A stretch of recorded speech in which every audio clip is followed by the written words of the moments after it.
A passenger plane suddenly turned up in a remote canyon 25 years after it went missing. The weird thing is that all the passengers, including the crew, vanished without a trace. But their luggage and personal belongings were still there, scattered on the seats. Is this a supernatural event or a conspiracy set up by someone? Welcome to the hottest new sci-fi thriller of 2025, Project Prometheus. The main character, Anna, is a newspaper reporter. To gather evidence of a shady corporation's crimes, she and her partner risk everything and all to sneak into their headquarters and film in secret. Unfortunately, they get caught in the act. Anna silently curses, "Damn it!" and immediately starts the car and takes off. When she reaches a bend, she loses control and the car rolls down the mountainside. Luckily, Anna isn't seriously hurt, just a few scratches. However, when she brings the evidence back to the newspaper, the editor-in-chief suddenly orders the investigation to be dropped. He tells Anna to stop all related investigative activities, saying that she's lucky the company isn't suing her for invasion of privacy. Anna angrily argues with the editor-in-chief, saying that the press shouldn't compromise with any power, unwilling to be controlled. She decides to quit on the spot and continue the investigation herself. However, just as she steps out of the building, a man in a suit stops her. He says he's got a case that's 10 times more thrilling and important than the one she's pursuing. Anna's instantly intrigued and they find a cafe to talk. After they get settled, the man introduces himself. His name is Wright. Wright's an agent with the FBI. In 1998, Flight 218 took off from the airport. Just 24 minutes later, it suddenly vanished from the radar. There were no signs of a crash anywhere nearby. There also weren't any ransom calls from kidnappers. It was as if the plane just vanished into thin air. It wasn't until yesterday that a woman suddenly received a call from her father. The thing is, he was one of the passengers on that missing flight. After receiving the report, the police immediately went to the phone booth where the call was made. Although they didn't find the missing father in a nearby canyon, they discovered the wreckage of Flight 218, which had been missing for 24 years. The only thing is, all the passengers on the plane had mysteriously disappeared. After hearing the story, Anna thinks it's absurd and immediately refuses. "I have more important things to do." But the man seems to know her very well, and he makes a tempting promise. "If you help me investigate this case, we'll help you deal with that shady company." But more importantly, the passenger list for this missing flight was compiled by Anna's mother herself. Unfortunately, she's currently undergoing treatment in a mental hospital. Anna is stunned. She thinks it over silently, and then says she needs a day to consider before answering. Back home, Anna immediately starts searching for information about the missing flight. Sure enough, there are tons of articles about it, with countless theories about what might have happened. Anna tosses and turns all night, unable to sleep. The next day, she goes to the mental hospital to see her mom, but her mom completely ignores all her questions and just keeps writing and drawing. Anna accidentally discovers that the symbols her mother is drawing are the same as the ones on the missing passenger list. Is she mentally ill, or is she connected to the mysterious disappearance? Anna immediately calls Agent Wright, informing him that she accepts the case, but on 2 conditions. First, she needs some assistance, and second, she wants access to all related files. Wright agrees. First, Anna reaches out to her colleague at the newspaper, Wade. She offers him a huge incentive, finally convincing him to join.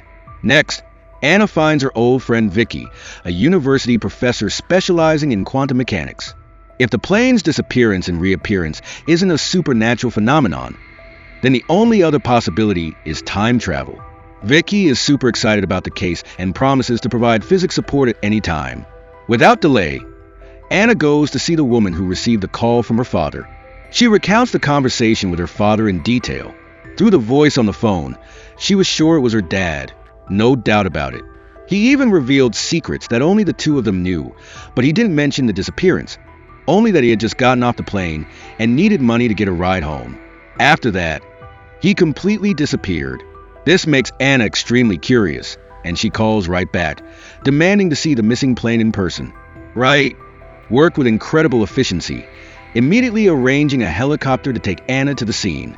Even before they landed, they could see the massive body of the plane lying on the grass. The surrounding area was under strict military lockdown, with only investigation teams going in and out. The military commander confirmed there was no radiation around the plane and no signs of unusual electronic waves, but the inside of the plane was very strange. Wright requested access to the aircraft. Anna and her team, geared up in protective suits, quickly entered. They were stunned by the scene inside. Luggage and personal belongings were still in place on the seats, but all the passengers had vanished, as if they'd simply dissolved into thin air, leaving everything else untouched. More and more confused, Anna urgently called Vicky, asking for his help in analyzing this phenomenon. Anna felt this case was way beyond her understanding. Why did the plane vanish for years and then suddenly reappear? Where did all the passengers go?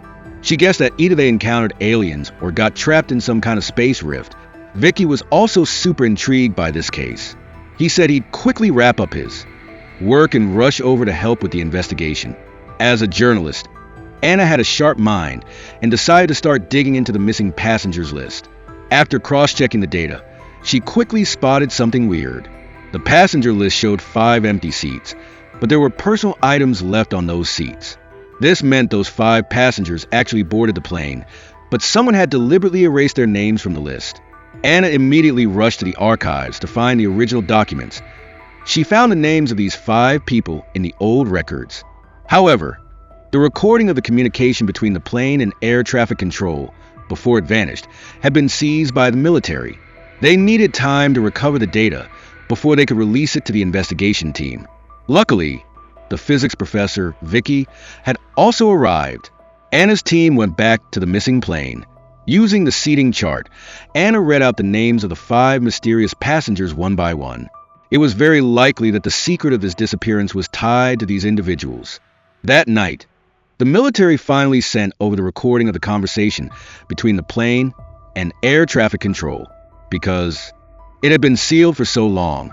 The data inside was badly corrupted and needed to be restored bit by bit. Even so, the investigation team managed to get some crucial details.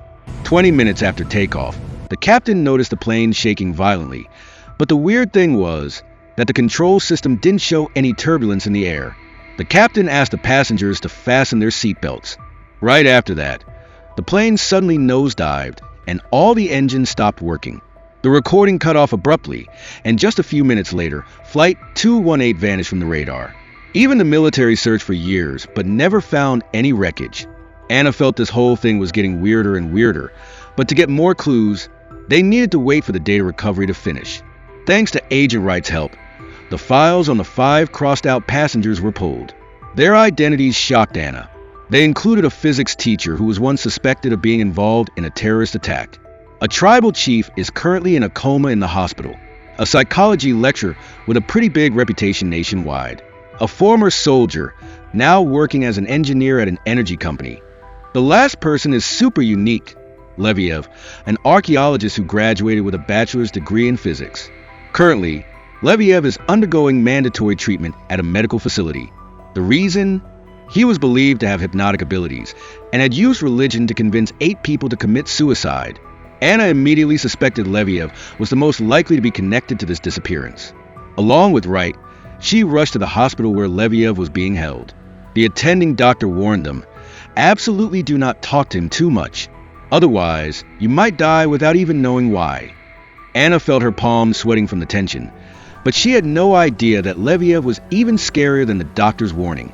On the way to meet them, Leviev had been injected with a large dose of sedatives, but halfway there, he suddenly woke up. The escorting officers broke out in a cold sweat. Before they could even say a word, they were immediately knocked out by him.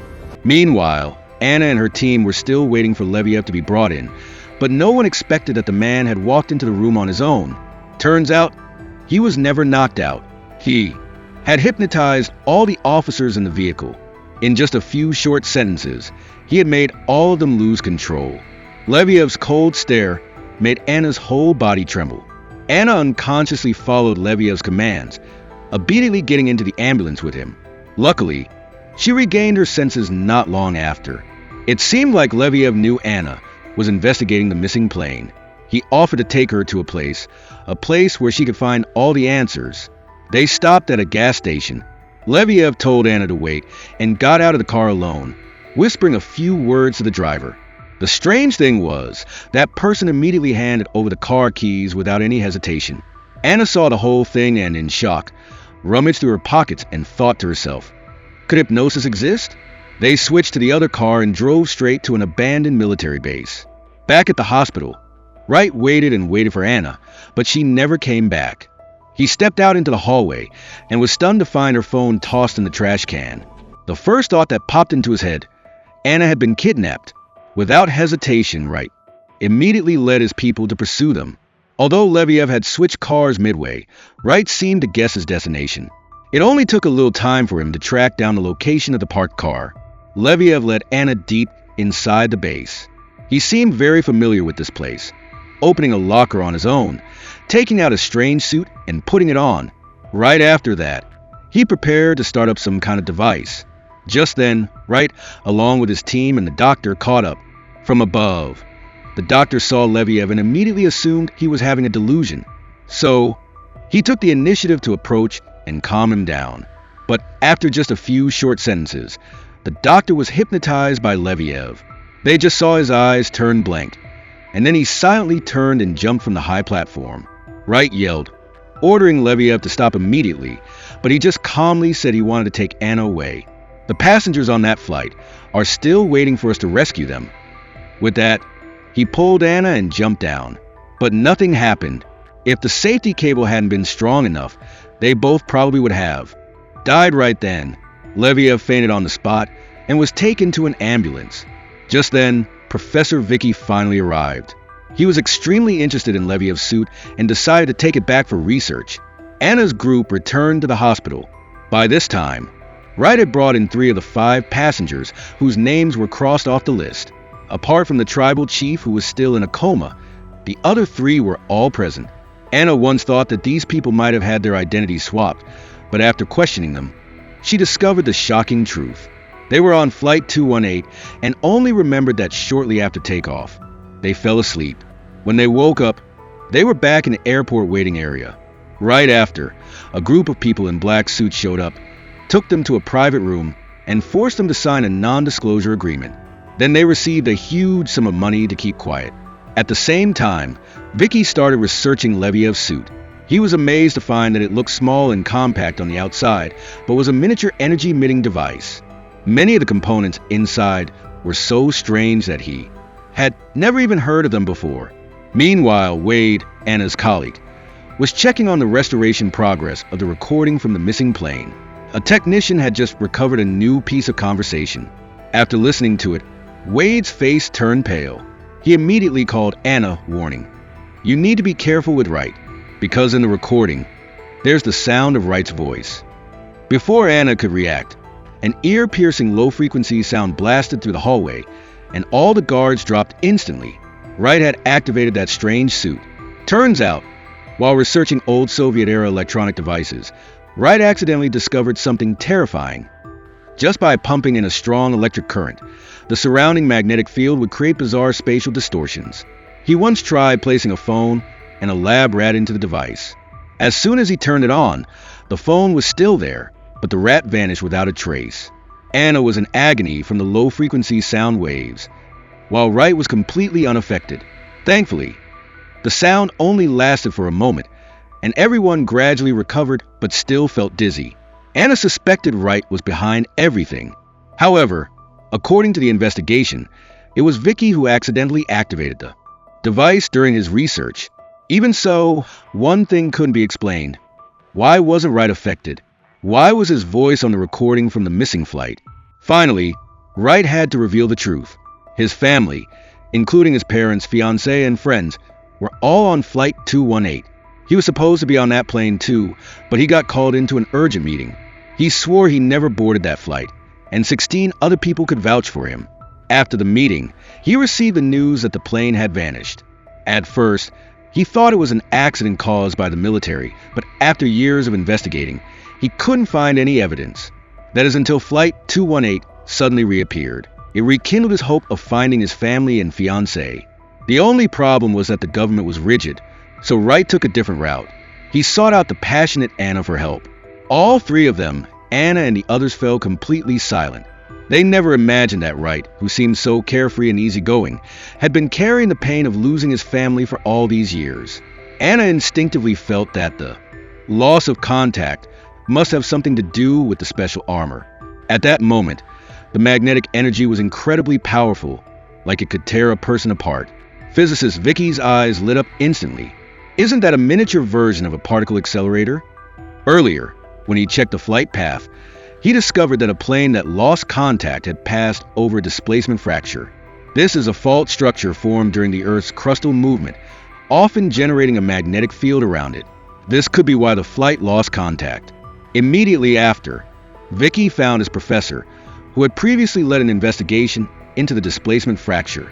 Knowing that Vicky wanted to go there to collect data, the professor nodded in agreement without hesitation, even bringing out equipment that hadn't been used in a long time. However, the roads there are very difficult to travel, and regular electric vehicles probably won't make it. Vicky smiled slightly. Soon after, everyone boarded a helicopter and headed to the area above the fracture.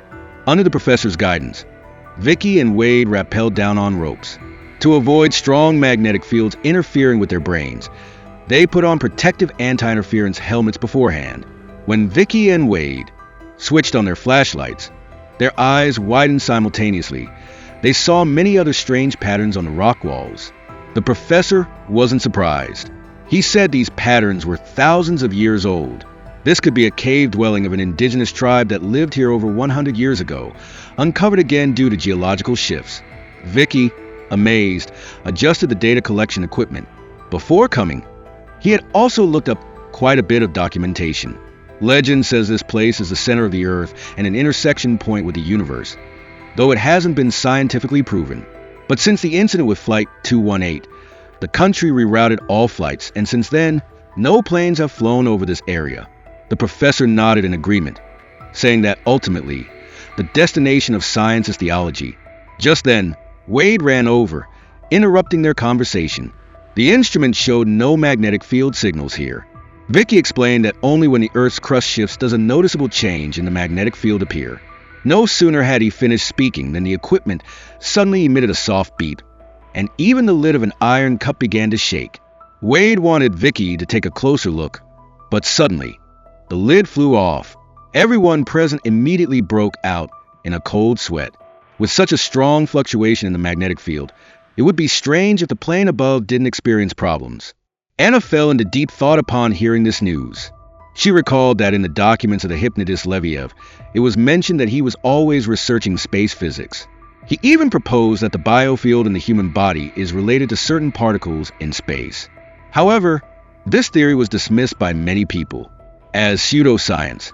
Anna, trying to endure her fatigue, continued searching for clues in the mountain of documents. The next morning, she couldn't wait and immediately sought out Wright. In Leviev's interrogation documents, he repeatedly mentioned the Prometheus project, but Wright's expression suddenly turned serious. It turns out that during the Cold War, the former Soviet Union secretly established many agencies for supernatural research. The Prometheus project was one of them, mainly focusing on the research of space, and the hypnotist Leviev was one of the members of the project. However, at that time, he didn't have enough authority and knew very little about the inner workings. Hearing Anna say that this might be related to the plane's disappearance, Wright proactively offered to go to the secret archives to see if he could find documents related to the disappearance of Flight 218. Meanwhile, Anna wasn't idle. She went to see Leviev at the hospital, hoping to dig up more information about Project Prometheus. But Leviev's answer completely stunned Anna. The one who participated in the project wasn't me, but another Leviev. He also revealed that the strange jacket he wore the other day was given to him by that person. The other guy said the jacket could help him travel through space to rescue the passengers, but he didn't know how to use it, which is why he caused the accident in the abandoned factory. Not only that, but Leviev also dropped a bombshell. His mother was also once a member of Project Prometheus, but she voluntarily left the project because she was pregnant with him. Right then, Anna got a call from Wright. He had found a ton of important documents in the Department of Secret Archives, including a detailed report on the origins of Project Prometheus. The report stated that Soviet scientists once discovered a strange zone in Siberia. Time inside that zone flowed 10 times faster than outside. A normal human could only survive inside for a maximum of 3 days. The lifespan of lab rats inside was only 6 months. To study this phenomenon, the Soviet Union established Project Prometheus and built a massive laboratory right above that zone. But not long after, the Soviet Union collapsed and the project was suspended. The scary coincidence was that Flight 218 vanished right above that research zone. Anna immediately suggested they go there to investigate. But Wright seemed uneasy because that area had been bought by a private corporation. Whether they could get in or not was up in the air. At the same time, Anna got a call from Vicky. He and his professor had just made a major discovery about Leviev's jacket. If you pumped in enough strong electric current, the surrounding space would become distorted. This was a telltale sign of a spatial displacement phenomenon. To test it, they turned the jacket into a metal box, placed a key inside, and then activated the electric current. The result? The key vanished right before their eyes. They repeated the experiment more than 10 times, but some attempts failed. After careful study, the professor discovered that the objects that didn't get displaced all had a kind of biological buffer layer on their surface. It worked like the positive and negative poles of a magnet. If it was positive, the object would be displaced. If it was negative, the object would stay put. Perhaps this was a reason why the passengers on the plane disappeared, but those 5 were unaffected. The professor wanted to go to the hospital to examine the tribal chief, since he was one of the 5 survivors. Just then, Anna got another message from Wright. He had managed to get a permit to enter the old research zone. They decided to split into 2 groups. Vicky, the professor, and Wade went to the hospital to check on the tribal chief, while Anna and Wright headed to the abandoned research facility. But when they got there, they were both surprised.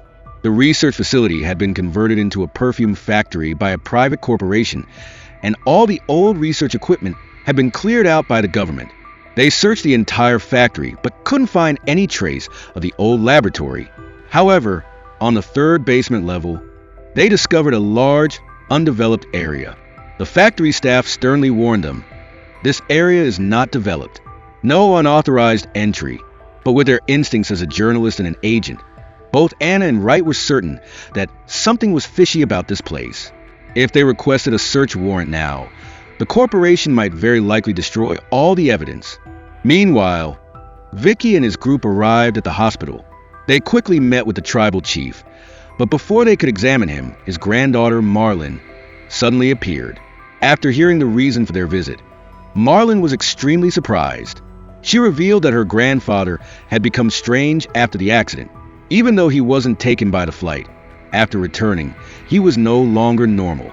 His condition got worse and worse, eventually falling into a coma. But whenever he woke up, he always said the same thing over and over again. If someone comes to investigate the accident, you must use the tribal ritual to help them see the truth. Given that 4 people were required to participate in the ritual, Anna believed that the chief knew something. She asked Wright to bring the others to the hospital immediately, but while transferring the prisoners, an incident occurred. The ex-soldier in the group thought he was about to be silenced, so he grabbed a gun from an agent. A conflict erupted. As a result, both the ex-soldier and Leviev were shot and killed instantly. Anna felt utterly helpless. But for the ritual to succeed, she and Vicky decided to take the place of the 2 who had died. Marlin began drawing a ritual circle in the room and then warned Anna, "No matter what you see, you have to stay calm. If you get lost in another world, you'll never come back." As the chants began, Anna felt a wave of drowsiness wash over her. In a daze, she felt like she was being pulled into another dimension. There, she saw a group of people standing still as statues. Among them was the tribal chief. In the basement of a perfume processing plant, an employee pushed open a large iron door. It turns out that research into the space field was still ongoing. When she met the tribe's leader, she received important information from him. The passengers on the plane were still alive. But when Anna wanted to ask more, unfortunately, the ritual, time was over. She told everyone about the experience in the dream. Knowing that their loved ones were still alive, everyone's hearts finally felt a sense of relief. The tribe leader's granddaughter was even more curious. How did that place help their existence? The elders in the tribe call it the edge of hell. Anna nodded in agreement. The images she experienced were both surreal and real, feeling like a projection inside the brain. Documents recorded that over 40 years ago, this place also experienced a strange disappearance. A fishing boat along with its 7 crew members vanished mysteriously. This caused quite a stir at the time. Some residents claimed they saw a blinding flash of light, and then the fishing boat immediately sank to the bottom of the ocean. Rescue workers searched for days, but aside from some wreckage of the boat that floated to the surface, they didn't find a single body. The instructor checked the weather conditions at the time of the incident. There weren't any storms in the surrounding area either. This was similar to the disappearance of Flight 218, but the two incidents occurred 108,000 miles apart. Anna couldn't immediately clarify the connection between them. Seeing that it was getting dark, everyone decided to camp by the lake for the night. At that moment, Anna suddenly received a call from the hospital. It turned out that her mother's hospital room had just caught fire, and she had now been transferred to the intensive care unit. Anna woke up early in the morning, took the first flight to the city where her mother lived, and rushed to the hospital. When she learned that her mother's life was not in danger, she breathed a sigh of relief. However, because of this incident, her investigation at Lake Baikal was delayed. Anna felt that this incident was extremely strange, especially since the hospital surveillance system also malfunctioned. Finally, she managed to extract footage from the security camera of the neighboring shopping center and discovered that someone had intentionally set the fire. Immediately, she went to Wright to express her unease. Ever since she started investigating the disappearance of Flight 218, Anna has always had the feeling that she was being targeted. She wasn't wrong. The person behind the arson was Fashi, the owner of the perfume factory. He did it just to distract Anna because the disappearance of Flight 218 is connected to him. To achieve his goals, Fashi even had his wife, who is also his assistant, approach the men around Anna. After leaving the hospital, Anna and Wade returned to the perfume factory. During their previous investigation, she noticed a hidden space in the basement. This time, she was determined to check it out more thoroughly. The two disguised themselves as workers and boarded the factory's bus. After successfully infiltrating the factory premises, Anna set a fire under a seat to create a distraction, using the opportunity to sneak into the office building. The two moved quickly through the corridors and finally reached the basement area they hadn't been able to explore last time. As soon as they separated, Anna spotted a gigantic machine. She immediately took out her phone to film it, but was unfortunately discovered by a security guard below. At this point, Anna wanted to run, but it was too late. Wade, who was hiding behind, wanted to help her, but Anna quickly signaled him to stop. After being taken to the security room, Anna immediately claimed to be a reporter, but the head of security didn't care at all. Realizing the people here were completely unresponsive, she looked for an opportunity to escape, but was unfortunately knocked unconscious. In a daze, Anna realized she was tied to a bed and a nurse was constantly injecting her with something. The intense headache made her feel like some kind of experiment was happening in the basement. Just then, the door was suddenly pushed open with force. Wright, along with several others, burst in. It turns out Wade had followed her advice and didn't try to rescue her recklessly. Instead, he quietly escaped the factory and immediately informed Wright. At this point, Wright didn't care about a search warrant anymore and immediately led a team to raid the factory. When the factory manager arrived on the scene, his face turned grim and he demanded an explanation from Wright.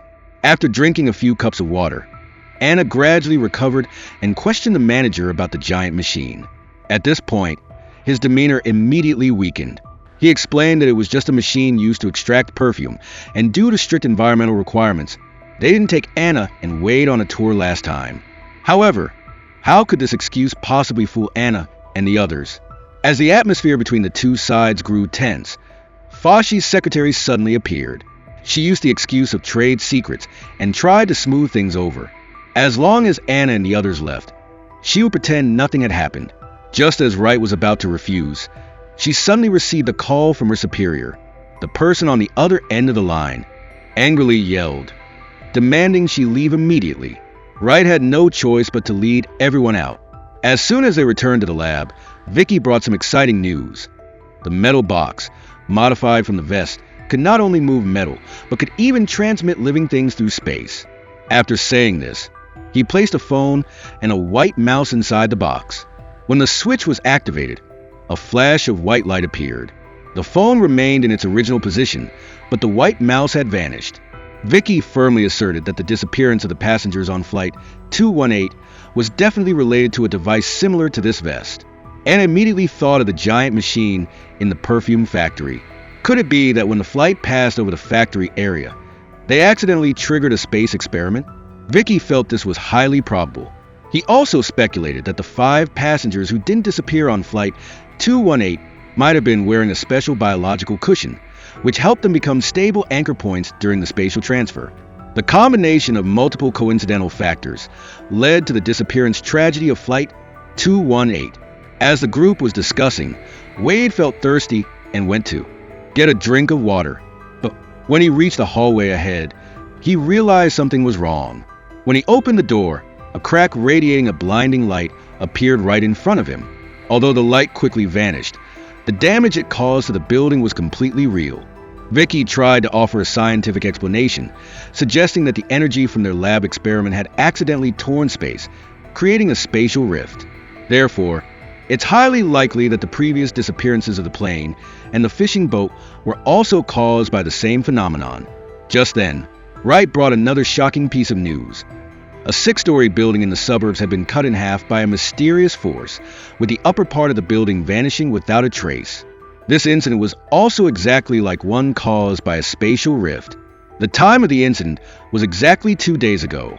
Anna recalled that she was at the perfume factory that day and saw with her own eyes someone activating that mysterious machine. Could this incident also be related to the space experiment? To verify her suspicions, Anna and the others immediately rushed to the scene. The person in charge of the investigation said the accident caused 75 people to go missing. To prevent the information from leaking out and causing panic, the military cordoned off the entire area. But fortunately, there was one survivor in the building, injured but not yet taken away. Anna rushed to the hospital. When she saw the woman on the hospital bed who had lost an arm, a feeling of unease suddenly surged within her. After persistent questioning, she finally learned the truth. The woman recounted that a week ago she had felt something was unusual. Birds suddenly flew away, replaced by a large flock of crows appearing in the sky. Residents living in the building also experienced headaches and dizziness for unknown reasons. Then, 2 days ago, the sky suddenly flashed with a blinding white light. Frightened, she hid inside her home. As she bent down to pick up the remote control, she felt a sharp pain in her arm. When she came to, she realized her arm was gone. If her body had been positioned just a little higher at that moment, she might have been cut in half entirely. Anna became even more certain that the building accident was connected to the space experiment. Meanwhile, Vicky and his team were collecting magnetic field data at the scene of the accident. Observing the devastated building, it looked as if it had been sliced through by a sharp blade. After collecting the data, Vicky discovered that the magnetic field characteristics around this area were identical to the spatial rift they created in the lab. This once again confirmed Anna's hypothesis. But soon after, a new mystery emerged. The distance between this location and the perfume factory wasn't close. So, was the location of the spatial rift created randomly? And where did the missing people ultimately go? To find out the truth, Anna sought out the tribe leader's granddaughter, Marlin, deciding to perform the tribe's traditional ritual again. The ritual began, chants filled the air, and Anna's vision blurred. In the blink of an eye, she was standing in that mysterious space. This time, she quickly found the tribe leader, but because time was limited, she only learned part of the truth. After waking up, Anna wanted to perform the ritual again, but Marlin firmly refused, saying that performing this ritual too many times would cause permanent brain damage. Although reluctant, Anna had to give up, but she still shared the information she gathered with Vicky. The tribe leader said that the spatial rift was created by the machine in the perfume factory, and the person behind it all was Fashi, the owner of the perfume factory.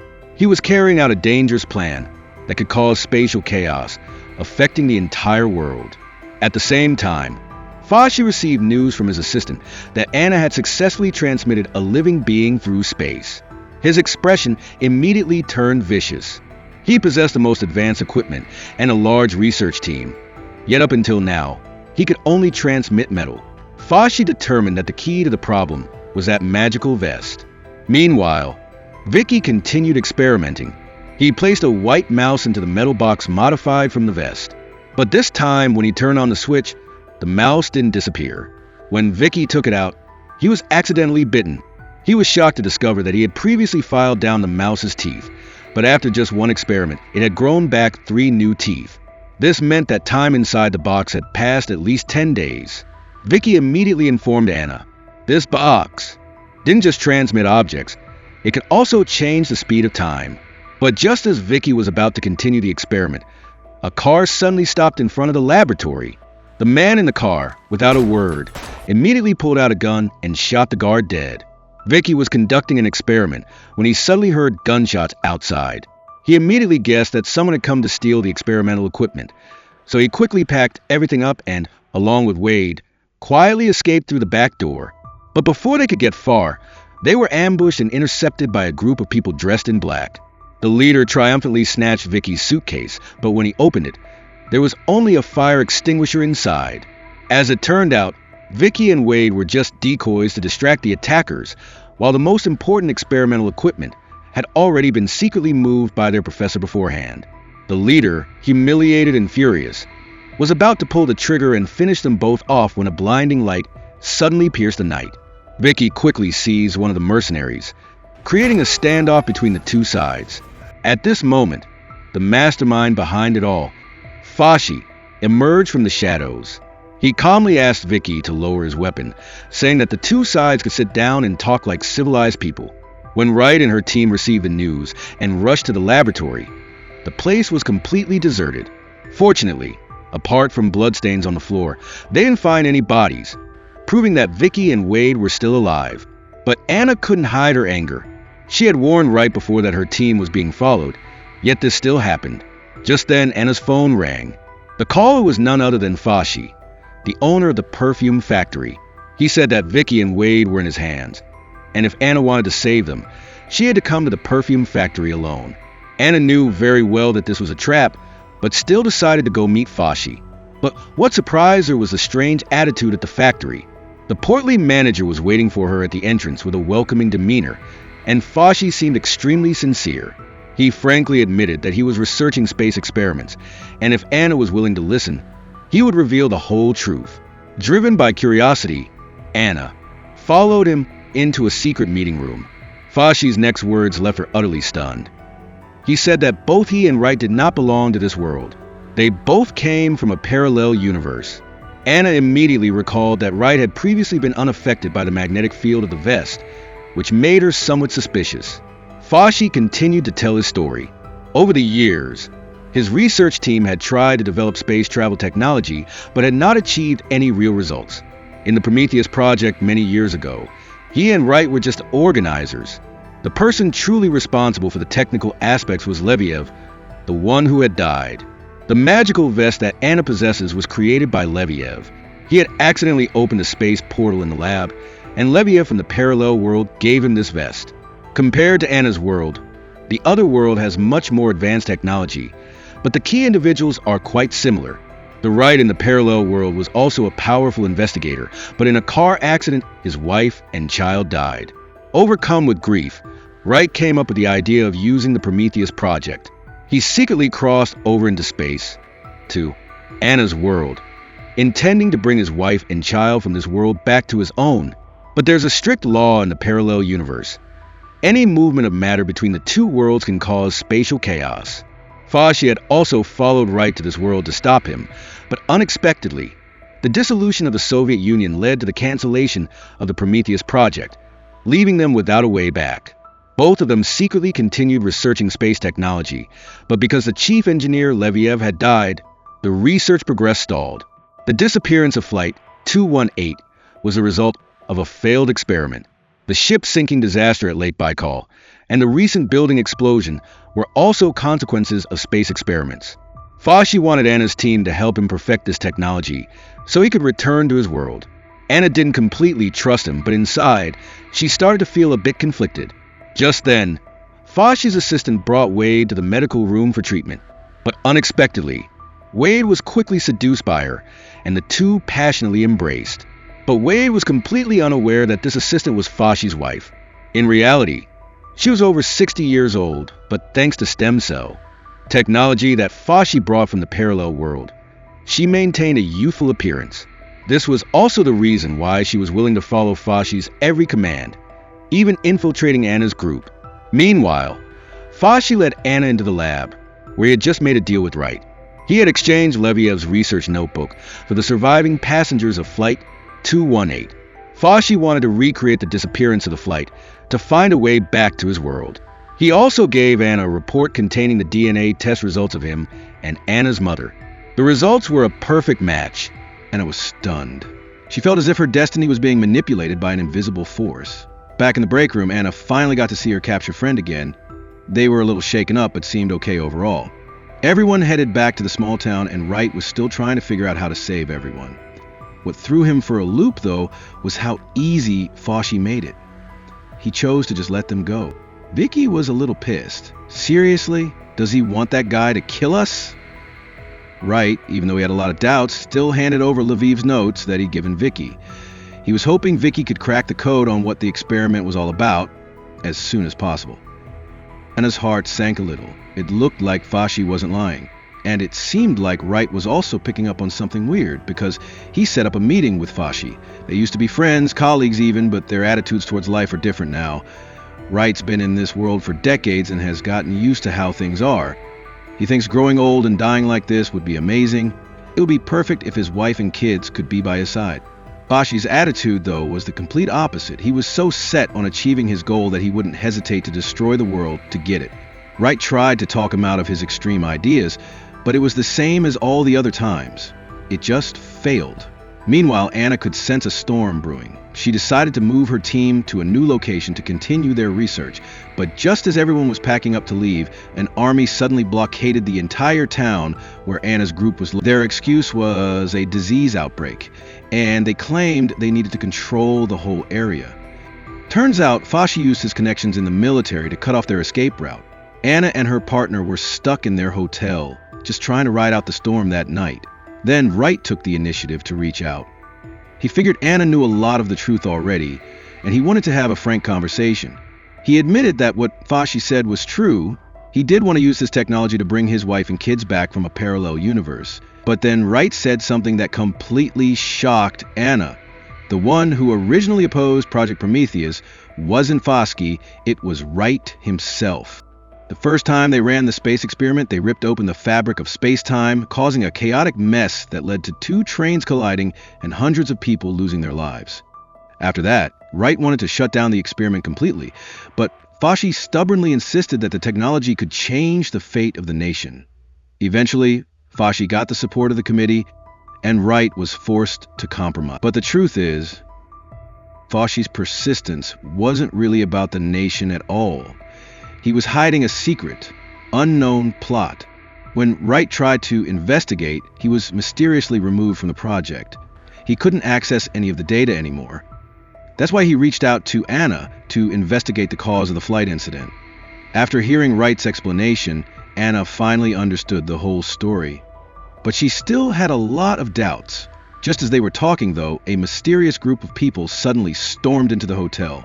Hearing the gunshots, Wright reacted quickly and tried to get Anna out of there. They ran right into an assassin lying in wait in the hallway, and a fierce fight broke out. Wright was accidentally shot. The assassin tried to attack Anna, but her teammate arrived just in time to stop him. Their mission was complete. They didn't need to do anything else. As the assassins left the scene, Wright collapsed to the ground, barely alive. Before he died, he said something strange to Anna. "We can't change anything." Logically, the death of such a high-ranking official should have caused a huge uproar, but the police investigation was very superficial. This showed just how powerful Foshi was. What worried Anna even more was that the assassin group had also kidnapped the physicist, Vicky.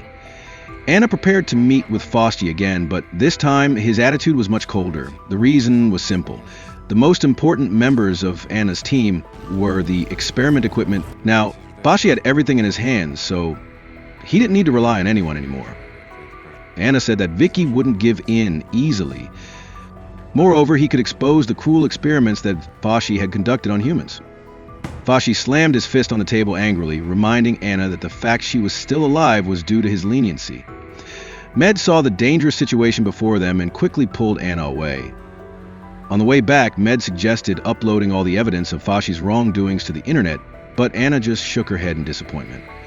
She had previously heard Wright say that the son of the Minister of Defense had leukemia, and it was Foshi who used advanced technology from the parallel universe to cure him. Now, the Minister and Foshi were as thick as thieves. No matter who they reported to, it would have no effect. Meanwhile, Foshi went to see Vicky, who was being held captive. He said that he had the most advanced equipment here, along with countless research documents, hoping Vicky could help him continue the space experiment. If this research succeeded, he would be written into the history of physics. That last sentence swayed Vicky. The next second, he followed Foshi into the underground laboratory. After examining all the data, Vicky immediately pointed out the reason why the experiment failed. To perform precise point-to-point spatial teleportation, the energy required had to reach the level of a nuclear explosion. Foshi didn't even blink, calmly nodding and saying that he could meet all of Vicky's requirements. But inside, he was overjoyed. His insane plan could finally be carried out. What is Foshi ultimately plotting? What disaster will his experiment bring to the world? A plane full of passengers unexpectedly encountered a spatial rift, accidentally activating a portal to a parallel universe. The tycoon from the parallel universe finally won over physicist Vicky, getting him to continue researching the space experiment for him. Although Vicky requested a nuclear-level energy source, Foshi still agreed without hesitation. Meanwhile, although Anna had lost the experimental equipment and even Vicky, she never gave up her determination to fight Foshi. This was because there was a high possibility that the passengers on Flight 218 were still alive, and rescuing them was not only the wish of the tribe's leader, but also the minimum professional ethics of a journalist like her. She thought of a crucial breakthrough: Foshi's wife and assistant, Yeva. The Mede had previously had an intimate relationship with Yeva, so he knew quite a few internal secrets. Yeva was not Foshi's real wife, because her husband in this world had passed away long ago. Foshi, from the parallel universe, was just a business partner. He provided the technology to maintain eternal youth, and Yeva helped him handle the dark matters. Because of this, she knew many secrets that no one else did. As it turned out, the disappearance of Flight 218 had an even deeper hidden story. At that time, Wright wanted to take his wife and child to the parallel universe, but the tribe's leader had foreseen this disaster. She decided to gamble with her own life, boarding the plane herself to prevent it. But she had overestimated her strength. Due to her special physique, she avoided being teleported, but was also seriously injured, and since then she has been bedridden and unable to leave the hospital. Now she could only entrust the rescue mission to Anna. Anna felt the weight on her shoulders growing heavier. She tried to persuade Yeva to stand on her side. If Foshi continued the space experiment, countless innocent people would be affected. Moreover, if Foshi returned to his world, Yeva certainly couldn't go with him. At that point, without the stem cell technology, she would rapidly age. These words swayed Yeva. Immediately, she led Anna to secretly infiltrate the perfume factory. With strong financial support, Yeva bribed the factory manager, successfully rescuing some of the surviving passengers who were being held captive. Not long after, she also secretly brought Vicky out. As it turned out, agreeing to help Foshi was just a delaying tactic. Anna's true goal was to free all of them from Foshi's lair. Outside the factory, a car was waiting. As long as they reached the airport, they would escape Foshi's control. But just as they boarded the plane, Foshi's henchmen arrived. Yeva realized that their plan had been exposed. She calmly stepped forward to face her husband from the parallel universe. Foshi maintained his cold expression, pulling out a gun and shooting her without blinking. Fortunately, Anna and the others managed to take off in time. After a night of escaping, they arrived at a secluded mansion on the outskirts of Moscow, a place Yeva had prepared in advance for hiding. The group sat down together to discuss how to expose Foshi's crimes, but he had close ties with the Minister of Defense.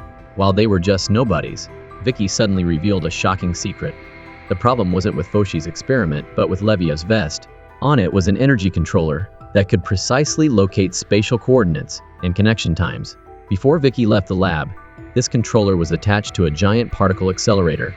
If enough energy was supplied, the experiment would succeed. However, if Foshi activated the experiment at maximum capacity, the spatial rift could be destroyed. If that happened, the more than 200 passengers on Flight 218 would be permanently erased. Even the stability of both universes could be affected. It's no wonder that Anna's mother's name appeared on the passenger list.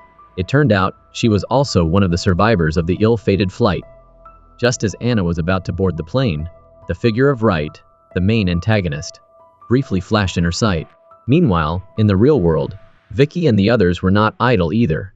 After investigating, they discovered that Foshi was assembling a particle accelerator in the basement of a nuclear power plant. Perhaps he was preparing to conduct another experiment here. Vicky came up with a plan. He intended to use the principle of nuclear collision to neutralize the energy from Foshi's device. Simply put, they would use a nuclear explosion to counteract another nuclear explosion. Vicky and his teammates disguised themselves as power plant employees and successfully infiltrated the facility. Not long after, he finished adjusting the data on the nuclear reactor. He just needed to wait for Foshi to start his device, and Vicky would immediately activate the atomic countermeasure. However, the only thing he was worried about was that if the plan succeeded, Anna might be trapped in the past and unable to return. In the parallel universe, Flight 218 had successfully taken off. Anna rushed to meet Leviev, stating bluntly that his experiment would disrupt the order of space and cause both universes to collapse simultaneously. To increase her persuasiveness, she revealed all the details about what would happen, but Leviev completely ignored her warning, picked up his suitcase, and went into the restroom. Just as Anna was about to continue persuading him, a man approached and said that someone wanted to meet her. Anna curiously entered the first-class cabin, and the next moment, she was face to face with Wright. A familiar face, but the thing that shocked her even more was still to come. She suddenly remembered what happened in the hotel, when Wright, before dying, had also said similar words. Could it be that the man in front of her also came from the future? Wright explained that every choice in the past would create a different parallel universe. In the past, countless Annas had returned to this flight to prevent Leviev's experiment, but all had failed. The fateful Flight 218 would be teleported to the parallel universe. Anna's mother became deranged, precisely because she had endured too many overlapping consciousnesses of Anna from different timelines. But Anna didn't entirely believe Wright's words. He must have another purpose for appearing here. Meanwhile, Leviev in the restroom had put on the magical vest. Just as the decisive moment arrived, he secretly activated the switch. The next moment, the captain realized something was wrong on the flight, while the tribe leader muttered an incantation to try to stop it. Anna suddenly remembered something important. She had once investigated and learned that Wright had never been on the passenger list. That meant the man in front of her was just an illusion created by her consciousness. She tried to wave her hand, and instantly, Wright and his subordinates vanished. In the real world, Vicky finally waited for the moment Foshi started the experimental device.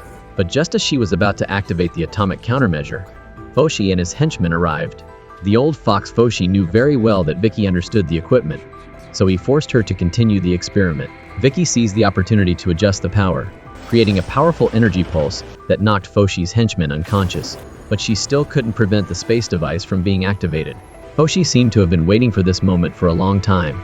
He stared intently at the gradually forming space portal, knowing that it was time to return to his world. On the plane, Anna realized she still hadn't been able to prevent the spatial rift. She tried to persuade Wright to let go of his obsession, because even if he succeeded, his wife and child could not be brought back to life. But Wright's will was too strong. He stubbornly continued down this wrong path.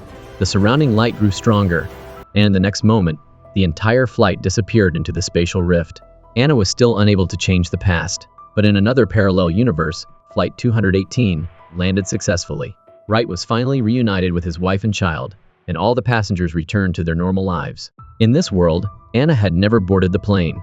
She had a happy family, her mother was healthy, had no mental illness, and lived harmoniously with her father. Vicky, Wade, and the others also had their own lives, completely unrelated to each other. But then one day, they were all summoned to a secret meeting room. Wright appeared, placed a report on the table, and invited them to join a new project. It was the Prometheus Project, a research project on supernatural powers.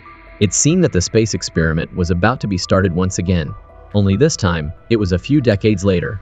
And that brings us to the end of the whole story of the Prometheus Project. You have to admit, the movie has a bold concept, but the ending leaves the audience with a lot to grapple with. The entire series revolves around a single truth: the past and the future cannot be changed. Even though Wright used every means to reunite with his family, in the end, a tragic fate still awaited him. Ironically, he was the one who first proposed the law of immutable future, yet he couldn't escape the destiny he created. So that's it for today's episode. If you have a different opinion, please leave a comment below. See you in the next video.